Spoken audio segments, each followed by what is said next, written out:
What's up, lads? How are you? Hope you're doing really well today.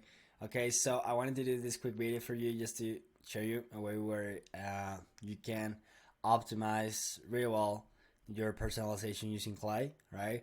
And I also wanted to do this video because I've seen that everyone is getting hyped because of Clay, and I'm not saying here that I'm a Clay expert, not at all. I'm just starting out and I'm learning these new skills, but uh, I found not I don't want to say that I found a way, but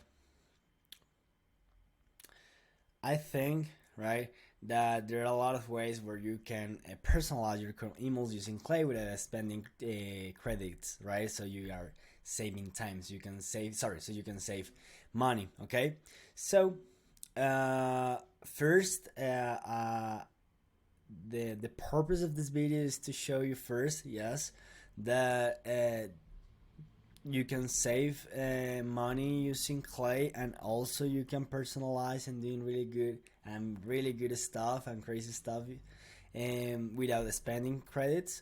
And also, if you're new to this, to show you a way where you can like start like coming up with new things to improving your sales motions, to get personalization, really good personalization, um, using this beautiful, wonderful tool. Okay, so yeah, that's it. Okay, so that's the reason. But first, I just wanted to say that the most important thing,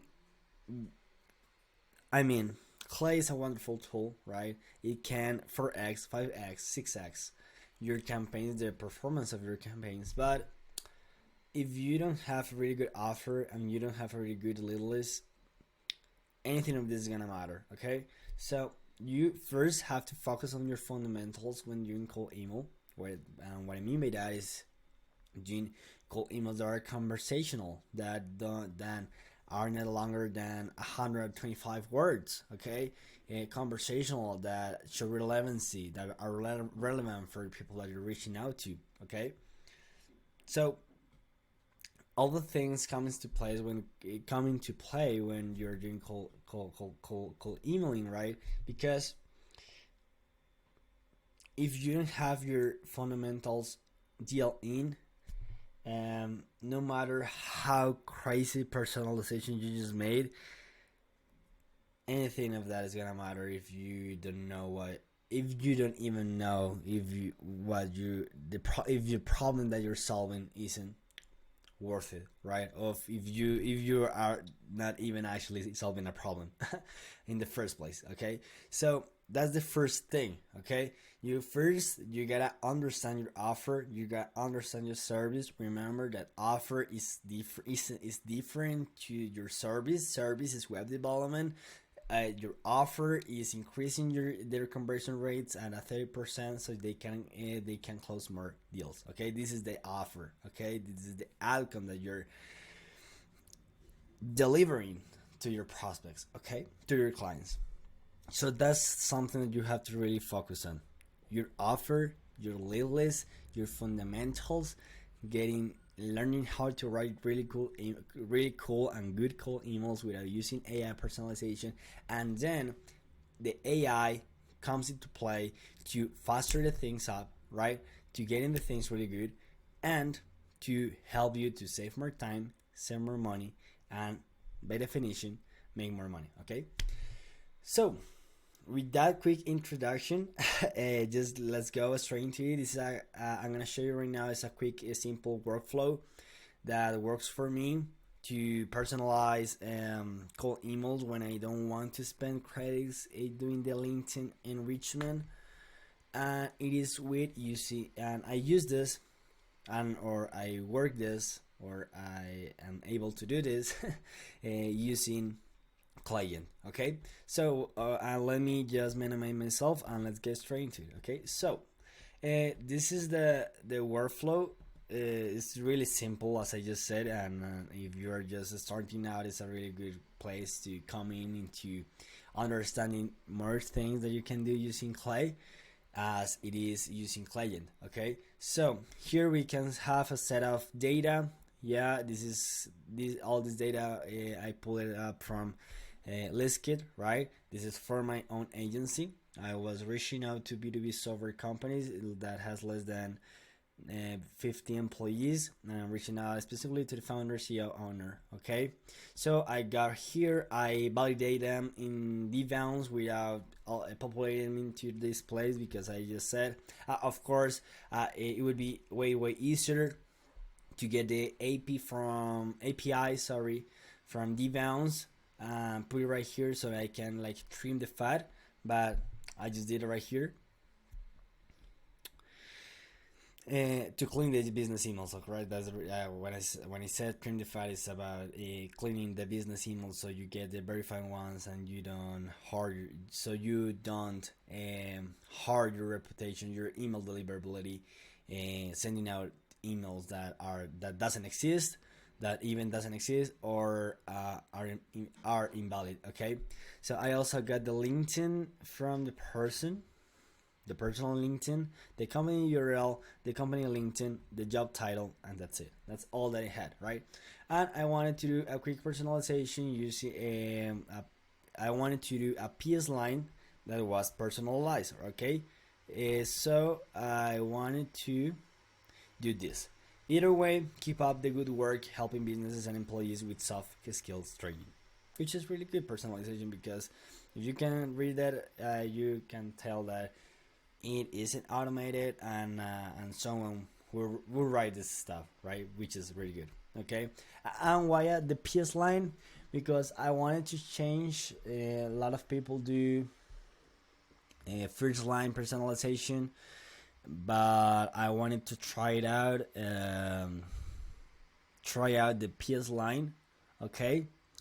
And it looks like more natural, and if it's really good personalized, people can say like, hey, maybe this guy really take their time to write this email. Okay, so this was like the objective. I wanted to do this. Okay, so how do I do this? This is a personalization. Either way, it is not just for PS line. You can do it for first lines. You can get really crazy with this. For example, the main idea here is to get the description of the company without using LinkedIn enrichment. Because if you use LinkedIn enrichment, you spend click credits. Okay, so we don't want that. We want to overcome that by using Clay Agent. And this is a little disclaimer right here. You do spend money, but it's not as expensive as spending Clay credits, because this is using your own API, your own OpenAI API. Okay, so yeah. This was the mission, okay? So how did I do that? So first I came right here, and first I cleaned the job titles, because most of these job titles are from LinkedIn, and people get crazy with their job titles, and how they preach themselves. So I just cleaned them using a prompt, using the ChatGPT API, using ChatGPT. And this was the prompt. Feel free to take it to stop this video and steal it. I don't mind. It works really well.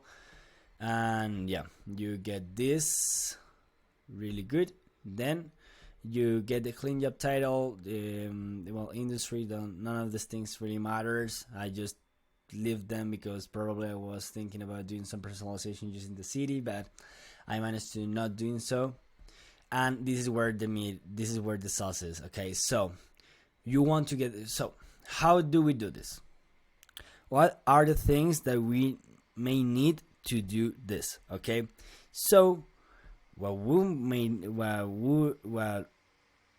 need, okay, will be the description of the company, so that we can take that description, work it, and get a PS line or a first line or whatever you want to personalize based on the description, because most of the first lines that which are personalized come from the descriptions of the companies based on the LinkedIn enrichment. And if people get a little a little bit more fancy, they use the personal LinkedIn and their description to doing so too. Okay, so we want to get a description to do this. What do we need? We need the description of the company. So how do we do that? Well, we come right here, Clay Agent. Okay, this is an enrichment that we can use, and boom, we use the your own OpenAI API key. Okay, so you choose your account. It would be in this case Samuel. Your account in my case is Samuel, my own API, and this is where this is crazy. I don't want you to copy this like word for word, because at the end of the day, what really works for everyone is like their own prompts. Okay, so a really good prompt is that one your competitors can use, because it's really personalized to yourself. Okay. But either way, I'm gonna show you the prompt for you, because you want to test it out. Don't worry, feel free to do it. So I'm gonna show you this. Okay, so what I do. Okay, so how as we just said, that's the objective, like getting the PS line personalized, and we need the description. Okay, so to get a description with all the data that we have, what could help us to get that description? Number one, it could be the company name. If you have the company name, you can search using Clayen and other enrichment tools. You can look up for the company domain, the company website. But if you have the company website from the get-go, let's use it. Okay, so you can use the company website. So right here, you want to go through this process thinking about the way how you would do the things manually. Okay, so this is what when the prompting comes into play. Okay, so it would be, I start the prompt using this. Take a deep breath and follow this task step by step. Imagine you have 10 minutes to research a company, just as you would do it normally. Okay, and therefore you have to scrape only relevant information that helps them to stand out from their competition. Right?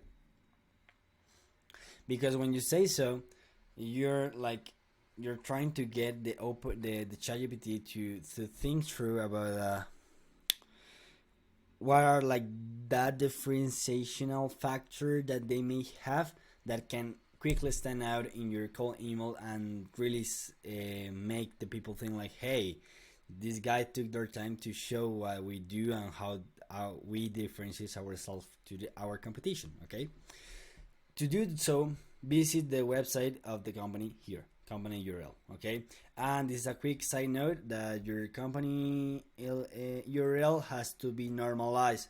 So if it has, for example, right here www.joinly.com, it doesn't work. You have to normalize it to joinly.com to work. Okay, I don't know if that works with www.com. I don't know. I heard somewhere that it doesn't work, but if it works, never mind. Forget what I just said. But in this way, it works. Okay.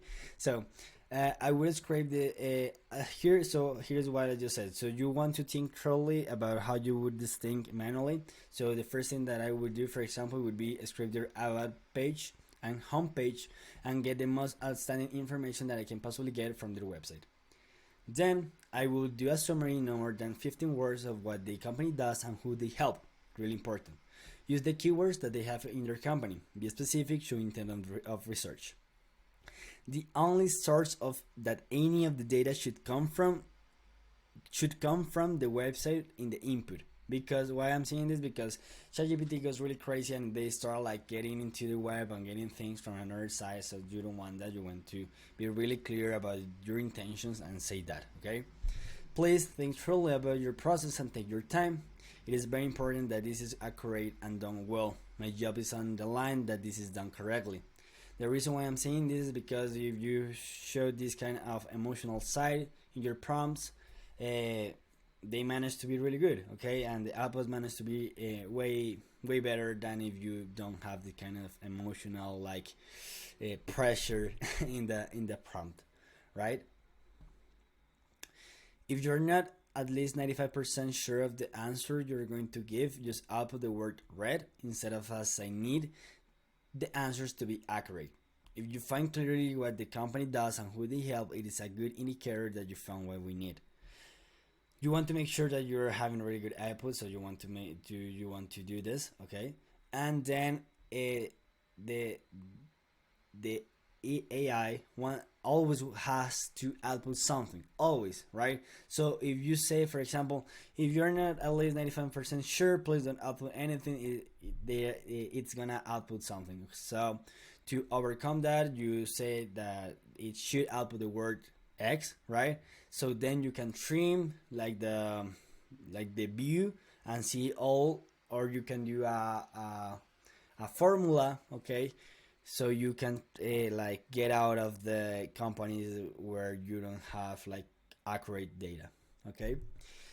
When it comes to the model, please use 3.5 turbo. Ford is so expensive. I mean, so crazy expensive, right? And the output, and you can get really good outputs using the ChatGPT 3.5, as it only depends as how good you are doing prompts, right? And when it comes to max cost, I used to do it at 0.05, but in this case I just do it 0.05. But most of the times it doesn't go higher than this. And if you don't want to get the OpenAI get crazy, just put it right here and you are good to go. Okay. So then we had this kind of outputs. For example, this one.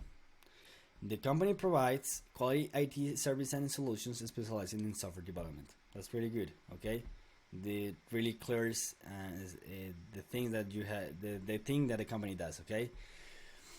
And if you can see right here, the company is 100%, and it only spent 0.004 cents. Okay, so it's dim. So I don't know how to say that in English, but it was pretty cheap.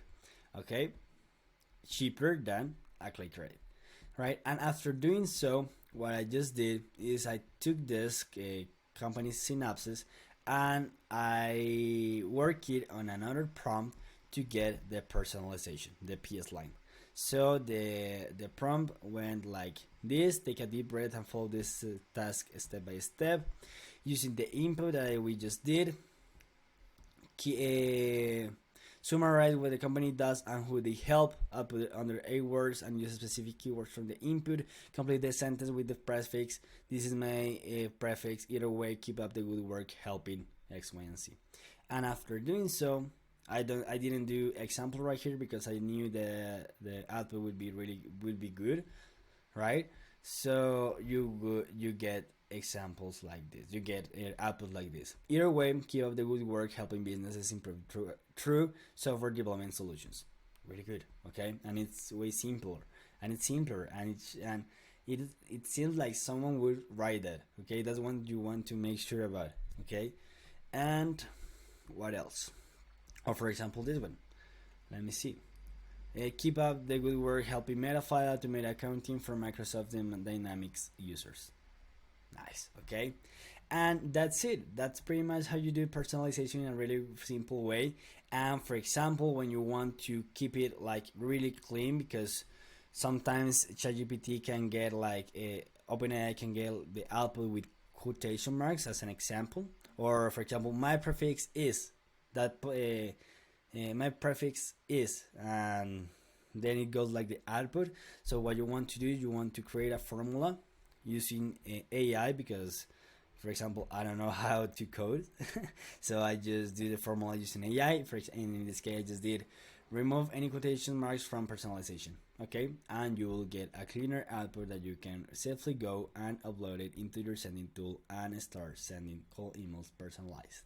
And that's it for today. So yeah, I just wanted to show you a pretty simple way to personalize your cold emails without spending click credits, right? It works really well. You will be able to get this kind of results. This is where it was really fast, like 5 days, 329 leads. I just wanted to test it out and I just get 6 unique replies. And yeah, it was really good. So yes, thanks for watching, right? As I just said, please, if you want to get this really like deal in, right, you want to make sure to get your fundamental setup point. So in that case I recorded a another video going through how to A/B test cold emails, your value propositions, your offers based on what you do, based on your service, and some cold email good practices that you can follow through to get really good results in your cold email campaigns, right? So, and also, if you are looking to someone that can help you to do this completely done for you and to get really good sales, fancy sales ad emotions for your company, so you can increase your results like 5x using Clay. I have some cold email replies that we're getting from our cold email campaigns, and that would be the first link down the description. Okay, so that's it. Thank you so much for watching. I hope you enjoyed this video, and yeah, I am trying to get better at doing this kind of stuff for you, to help you, to give you value, and to be useful for you. So yeah, that's it. Thank you so much for watching, and see you in the next one. Bye. Ciao.